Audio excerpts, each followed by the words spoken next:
Thank you. Thank you very much. Hello, everyone. Welcome. Thank you for joining in today. My name's Tanmay Bakshi, and I love to explore technology. But not just any kind of technology. I love developing and working with intelligent algorithms and building applications that can quite literally think for themselves and understand abstract concepts and data that up until now only humans were known to be able to understand. Basically, I like to take this human-like intuition that we've all got and teach machines how to simulate it. And now I do know that that sounds quite interesting, but just before I begin, I'd like to say a huge thank you to the entire team at UTmessan for actually bringing me here today and allowing me to be here. And of course, also a huge thank you to Origo for bringing me to Iceland in the first place. In fact, this is actually my very first time in Iceland and in Reykjavik. And so right as I arrived, I realized that from my hotel, I had a great view of the actual mountains and the ocean. And so I was able to take a look at quite a bit of that. But the only problem was that it was so cold and windy that I had to retreat back to the hotel in a few minutes. And I know I'm from Canada, but the cold is cold, whether it's Iceland or Canada. And luckily, though, yesterday I was actually at the Ruv TV station as well. And I had an interview. The hosts were great. It was an amazing experience. And right after the interview, I even got to take a look at this little museum and sort of exhibition that they had at the studio. It was a fun experience. I also had a session at the University of Reykjavik, which again was really fun. Talked about what I'm doing with IBM Watson, and I was able to take a look around the university as well. But now this brings me to answering a question that I know is burning a hole in everyone's mind. And that is the question of why in the world I'm actually here today. And well, it's because of a simple reason. It's because I believe that everyone should code. In fact, I believe in this so much that I'm even part of organizations like the Fourth Industrial Revolution. The Fourth Industrial Revolution organization is an organization aimed at bringing critical skills to this huge revelation of technology, like computational thinking, for which I am a coach, to everyone worldwide. In fact, I'm so passionate about this revelation that I even have a goal to reach out to at least 100,000 aspiring beginners to help them innovate along their journey of learning to code. And in fact, I'm really glad to say that I'm already around 7,500 people there.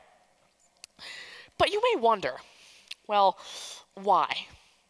Why do I have a goal to reach out to 100,000 aspiring beginners? And well, it's because of a simple reason. It's because I believe there's a lack of resources in the world. There's a huge lack of resources for those who want to get into programming and for those who want to elevate their approach of programming to the next level of artificial intelligence and cognitive computing. And I know this because every single time I upload a YouTube video, write a blog post, tweet, there are always hundreds of people reaching out to me with questions ranging from how can I start programming to how can I use IBM Watson, how can I implement these algorithms. So many different types of questions on all different media and from people of all different demographics too. These are people from all different age ranges, professional backgrounds, different corners of the globe. So I can tell that there's a huge knowledge gap out there. So I don't just want to learn, but I want to take whatever I do learn and share it back with the rest of the community so they can learn about these technologies in a much simpler way as well. And the reason I'm doing this is because I know that the world desperately needs more programmers. And programmers of a certain kind too. We need open source developers. We need developers that can work with cloud and mobile. We need developers that can work with the Internet of Things platforms that we're developing. But the type of developer that I'm most passionate about would have to be the AI and cognitive developer. In fact, one of the perfect examples of a system that makes artificial intelligence more accessible to developers worldwide is IBM Watson. Now see, I'm very sure that every single one of you here has heard of IBM Watson at least once in their lives. But maybe, just maybe, it was a little while ago and you don't exactly remember. Maybe the name rings a bell. But I'd like to give you a quick refresher just in case you don't remember. IBM Watson was the supercomputer that not only played, but also won the Jeopardy game show in 2011 against the two best human competitors on the game show, Ken Jennings and Brad Rutter. Now see, that's an amazing achievement. But whenever someone talks about Watson playing Jeopardy, sometimes you don't really grasp or perceive the true complexity of the task at hand. And so, I'd like to show you a true example of this. You see, Jeopardy is not your average quiz show. In fact, it's not even a Q&A quiz show in the first place. It's an A and Q quiz show. You are given a clue, like the one on screen. And what you have to do as a player is try and think of a question, which is the correct response to the answer. And you have to say that to Alex. If you get it right, you earn a sum of money. If you get it wrong, though, you lose that much money. So as you can see, this is really complex. We humans are the ones that are meant to understand natural language. We invented it. We're the ones that are able to understand it. In fact, computers are physically incapable of understanding natural language. Yet, I can guarantee it took everyone here at least a few seconds to even understand what that answer is asking for. Then what you have to do is you have to correlate this with your past experience of all of the following information on screen, create a question, and reply back to Alex, only if you're confident enough that it is truly the correct answer. So as you can tell, it's a complex task, even for a human. Computers don't stand a chance. But what's so fascinating is that in 2011, IBM Watson was able to run this entire task. It was able to answer Jeopardy questions and win against the two best human competitors.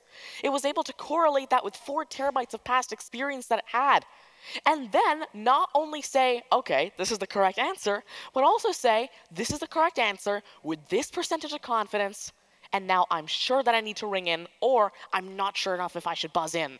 All of this happened, best part, in under 3 seconds. That extremely complex clue that I just showed you, the correct answer is Yartognan. IBM Watson answered that with 78% confidence, and it replied back in 2.6 seconds, 2,658 milliseconds to be exact. But ever since then, IBM took that huge system that played Jeopardy, and they split it up into numerous different parts. And all of these parts are powered by deep learning. They are tools that developers can incorporate in their apps in order to easily build cognitive applications. Now you see, this is the one technology that I'm most passionate about. In fact, as we speak, deep learning is impacting hundreds of fields across the globe, whether we realize it or not. We've all probably used AI today without even realizing it. And one of the perfect examples of this is translation. Now, we're all aware that for the past few months to years, Google Translate has been one of the state-of-the-art systems in translation, or at least machine translation. But it still hasn't been very accurate. If you were to use Google Translate a few months ago, you'd realize that it's doing simple word-based, phrase-based, or even rule-based translations. It doesn't work out that well. But recently, Google went ahead and built the next generation of a translation system. They built a system that's able to use neural networks to do translation, and they call it neural machine translation. What's so fascinating about it is that they gave the machine millions of examples of English to Korean translations. Then they did the same for Korean to English. Then what they did, though, is they gave the machine numerous examples of English to Japanese and Japanese to English translations.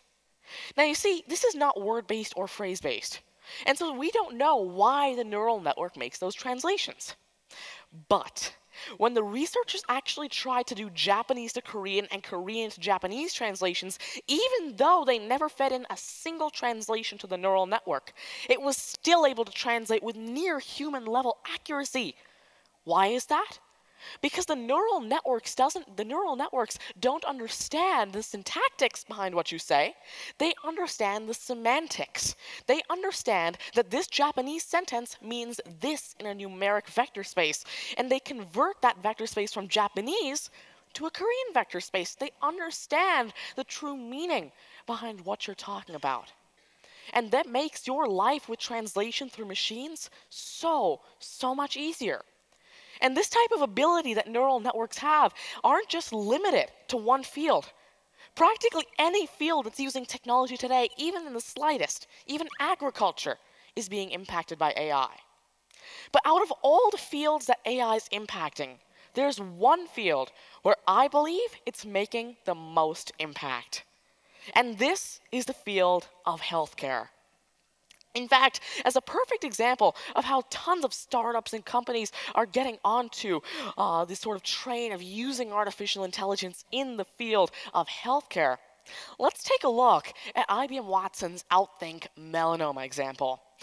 In fact, did you know that in Australia alone, every 6 hours, one person will die because of melanoma? It's one of the deadliest cancers in the world.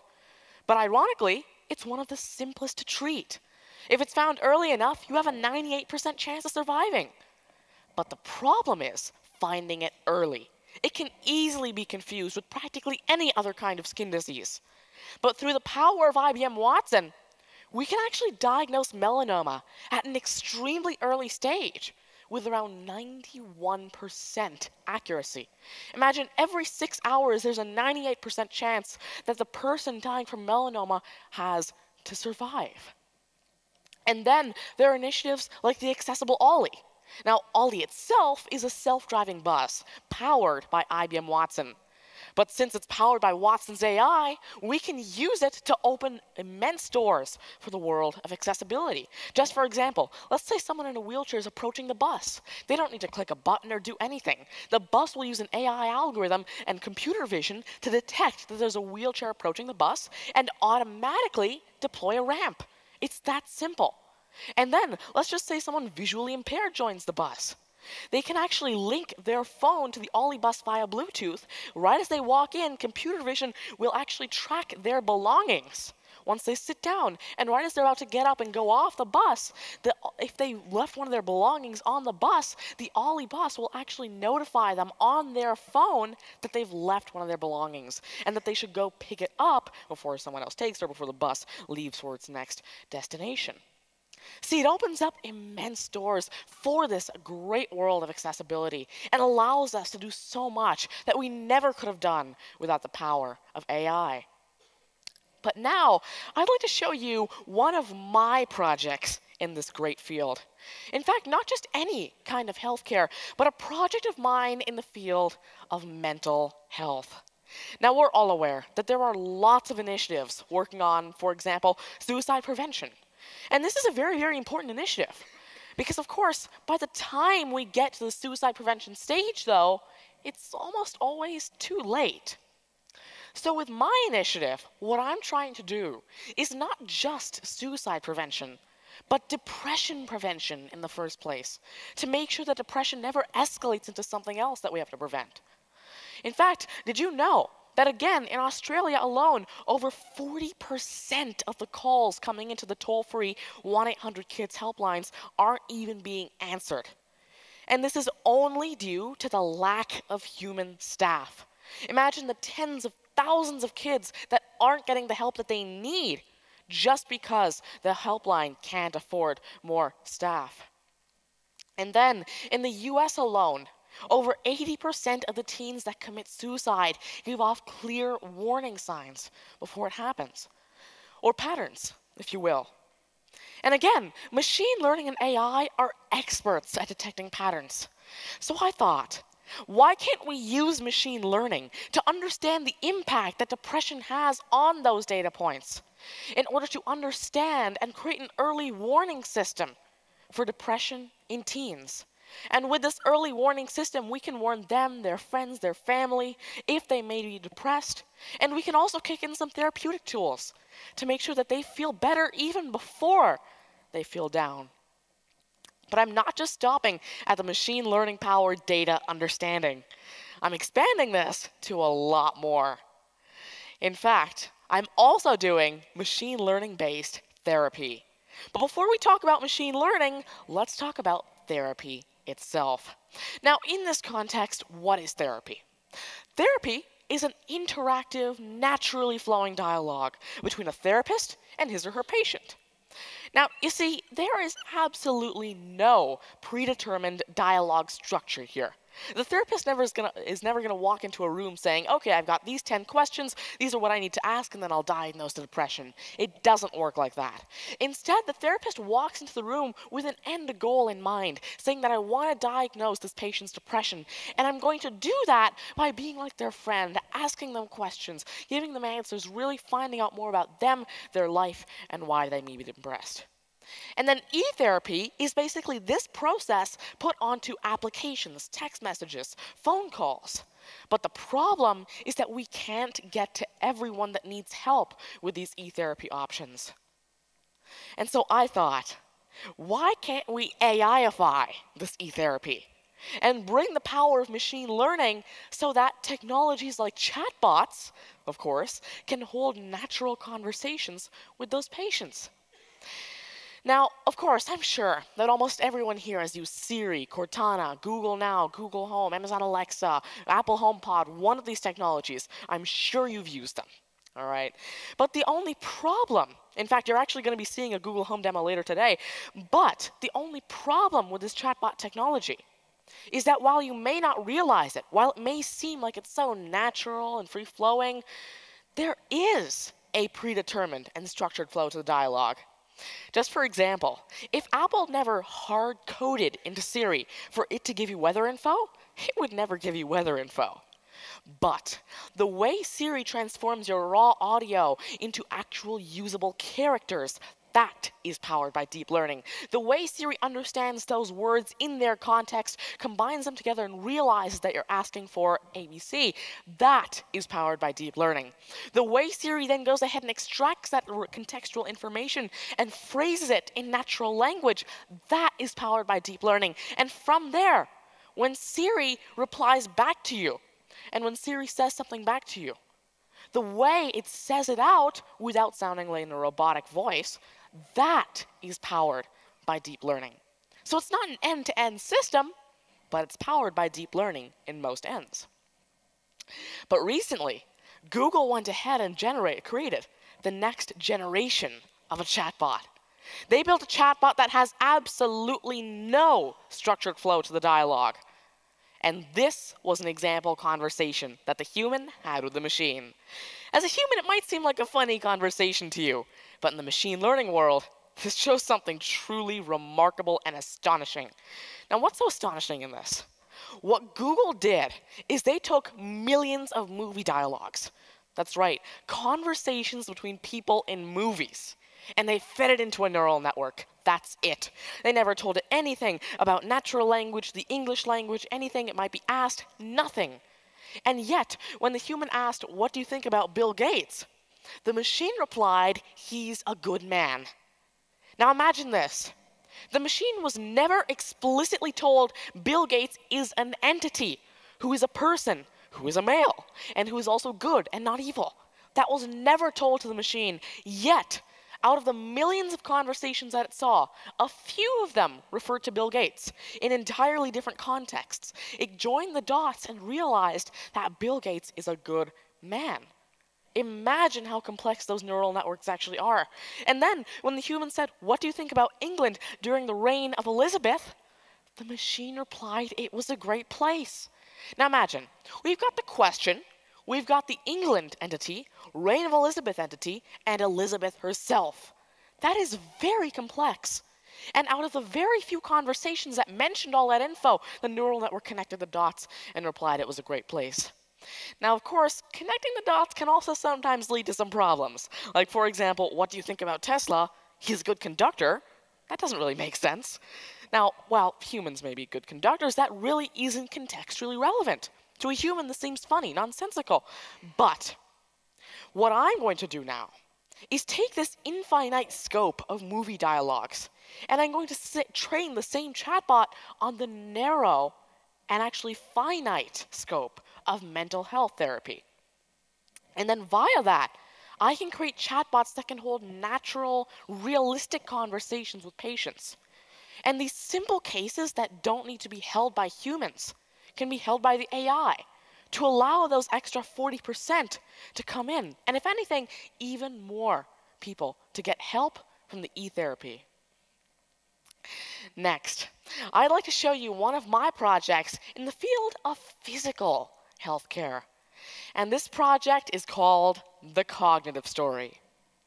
The point of the cognitive story is to augment people's lives, and to do so through the power of cognitive computing and artificial intelligence. In fact, this project is a collaboration effort between Darwin Ecosystem, IBM, Not Rocket Science, and me. The very first chapter in this cognitive story is all about assisting those with special needs, to allow them to live better, easier, and truly fuller lives. In fact, I'd now like to play a quick video clip describing the story of Boo, the first person we're trying to help with the cognitive story, and in fact, the origin of the cognitive story itself. Let's take a look.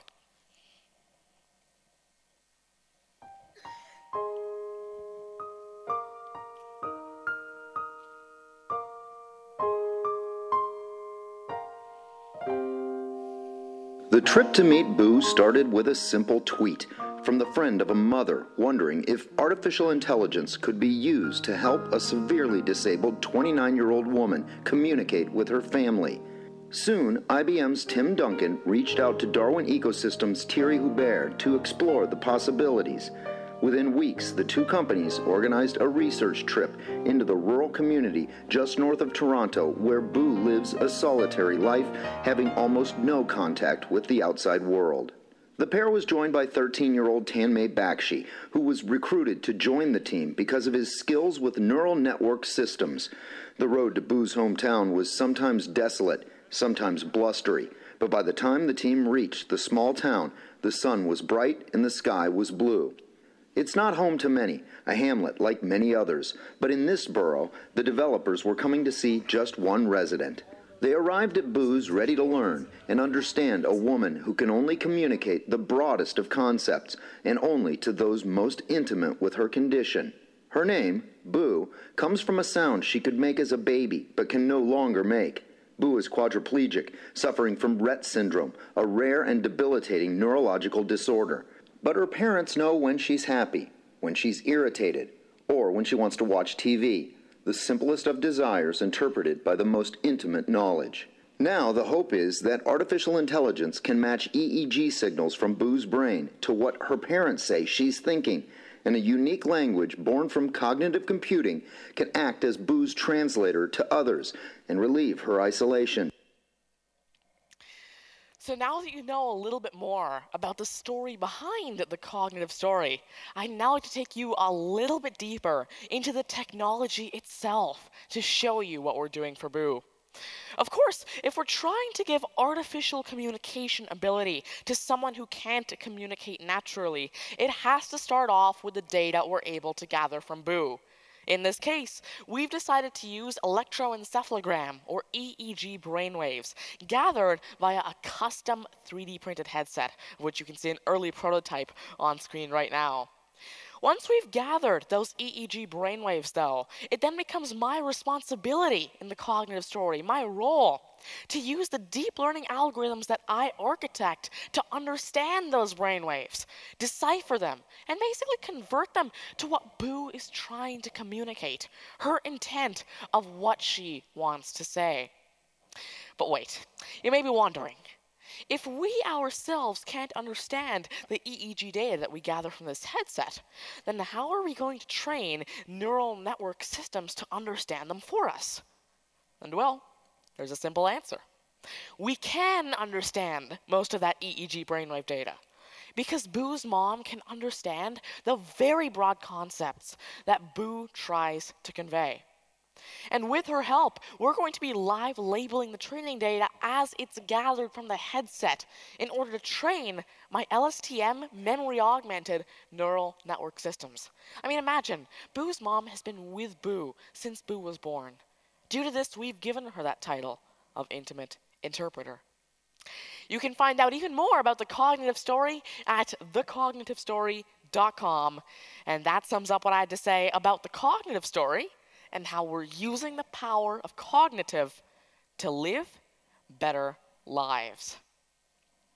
So what I've shown you today are a few examples and really just a sliver of what AI is doing in the world. Quite literally, if you were to take a look at the context of the fourth industrial revolution, AI even itself is just the tip of the iceberg. What I've shown you is just a very, very small fraction of the technology that the fourth industrial revolution is bringing to us. There's so much more left for you to see, and I cannot wait for you to start realizing how these technologies are already impacting your everyday life. Once this technology becomes mainstream and widespread, I really, really cannot wait. But just before I go today, there's one last misconception I'd like to clear. And this is the misconception that a lot of people have. I'm sure a lot of you even have this misconception. And it is that AI is meant to replace us. AI is meant to overpower us, overtake us, generally make humans obsolete, no longer required. But this is simply not true. The point of AI was never to replace us.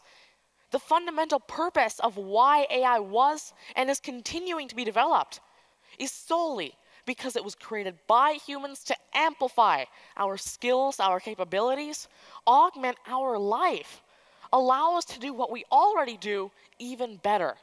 Like just for example, with Outthink Melanoma, we're not replacing oncologists at all. What we're doing is we're allowing them to diagnose melanoma at an even earlier stage and treat it with even better options. And then if you take a look at the mental health project that I'm working on, we're not replacing therapists. What we're doing is we're redirecting simple cases over to an AI, so all these complex cases that need human intervention can be given to the human therapists. And with the cognitive story, we're not trying to replace Boo's mom. What we're trying to do is amplify her skill of understanding her daughter. And then from there, we're trying to augment Boo so she can communicate with the outside world in an even more natural and intuitive manner. Thank you very much, everyone, for joining in today. That sums up my keynote and what I had for you. Of course, if you'd like to reach out to me, I'd be glad to get in touch on any of the following social media. Apart from that, if you've got any questions, unfortunately, I'm not allowed to do a live Q&A session right now, but I'd love to answer any questions you may have after my keynote today. Again, any more questions that I'm not able to answer today, you can send to my social media. I'd be glad to answer them. Thank you very much, everyone. Goodbye. Thank you. Thank you. Thank you.